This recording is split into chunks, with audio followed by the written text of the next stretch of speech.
6-6 साल के छोटे छोटे बच्चों से लेके बड़े बूढ़े तक आज सड़कों पे निकले हुए हैं to ask some serious questions about the failed education system of this country to the government they have trusted not once not twice but thrice. लेकिन एक शब्द भी प्रधानमंत्री के मुंह से नहीं निकलता है about the ongoing students protest or about the NEET examination paper leak or re-examination or the kind of distress which was caused to the students and their parents. What's so adorable about Mr. Dharmendra Pradhan? Do you think he's the last person on planet Earth to be elected as the education minister and he's perfect for this job? That despite of lakhs of students coming out on roads asking for an accountability from him, asking for his resignation, you are unable to sack him. आप कह दो CJP बिकी हुई है, बिकी हुई है. CJP के अभिजीत विपके का कोई मोटो है, बिल्कुल है. आम आदमी पार्टी उन्हें बैकिंग दे रही है, हो सकता है. US से फंडिंग पहुंचा रही है to have the regime change in this country. Maybe everything is possible. CJP can be the trigger point for those people who are out there on roads.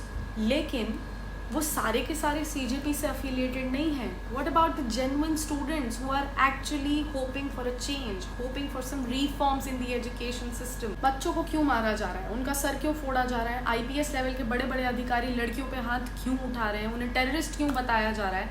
वो अगर सवाल पूछ रहे हैं, अगर प्रोटेस्ट करने के लिए आए हैं, तो आप उनके धर्म और उनकी जाति से हर चीज़ कैसे जोड़ सकते हैं? ये कौन लोग हैं जो RAF के जवान की वर्दी पहने हुए हैं लेकिन उनके नेम टैग्स नहीं है, सिविल ड्रेसेस में अपने आप को पुलिसमैन बताते हैं और लाठी लेके वहाँ सड़क पे बैठे हुए हैं? ये सब सवालों का जवाब कौन देगा?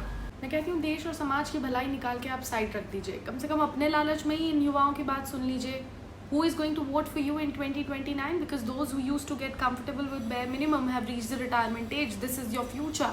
मैं कहती हूँ CJP and Abhijit Dipke can be a trigger point, but all of these 5 lakh youngsters are not affiliated with CJP. मैंने खुद 10-15 बच्चों से बात की है, उनके पेरेंट्स से बात की है. I know that they are angry. आप सोशल मीडिया देख लीजिए, the youngsters are not very happy with the education system of this country. आखिर आपको ऐसा क्या डरा रहा है कि आप धर्मेंद्र प्रधान का रेजिग्नेशन नहीं ले पा रहे हैं? वो मुस्कुरा रहे हैं, लोगों को बर्थडे विशेस दे रहे हैं ट्विटर पे. What is stopping you from taking an action? It's high time that you take up the accountability of this mess that has been created. You do the damage control and course correction, क्योंकि situation अब आपके हाथ से निकलती जा रही है.